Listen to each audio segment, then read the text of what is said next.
Time is almost here to make sure you have the right form of ID when you fly. The Real ID Act takes effect a week from today, next Wednesday, May 7th. Though there have been many deadline extensions in the past, the TSA and the Idaho Transportation Department say this deadline is actually final. Tyson talked to both agencies about what you need to know before you travel. Tyson. Yes, Justin, Maggie, the Real ID Act was passed by Congress back in 2005, and it implemented stricter security regulations on issuing government IDs like driver's licenses. Here in Idaho, we call it the STAR card. And if you don't have the STAR on your driver's license or a U.S. passport, it will be harder, that is, to travel by air or to access federal buildings.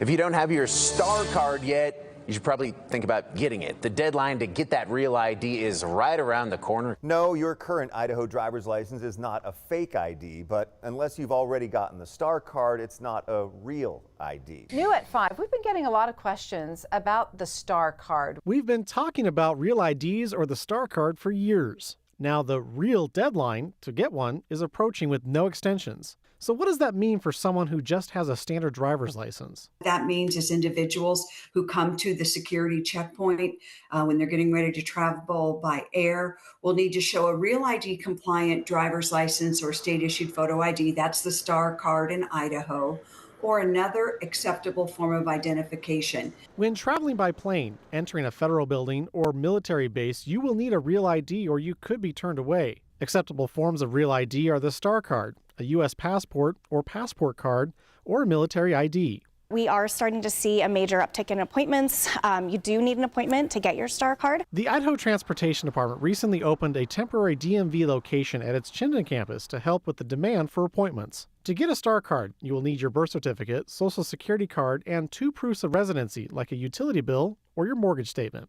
We have a really cool tool on dmv.idaho.gov. It's called Add the STAR tool, and they can click that tool and then it'll walk them through a series of questions to kind of determine, do you need this? Do you need that based on your particular situation? If you're planning to travel soon, make sure you have Real ID compliant identification. The TSA does not accept the temporary paper version of the STAR card issued at the DMV. Passengers who present their state issued ID that's not Real ID compliant, or essentially not a STAR card, or who do not present another acceptable form of ID can expect to face delays, additional screening, and the possibility of not being permitted into the security checkpoint if their identity cannot be verified.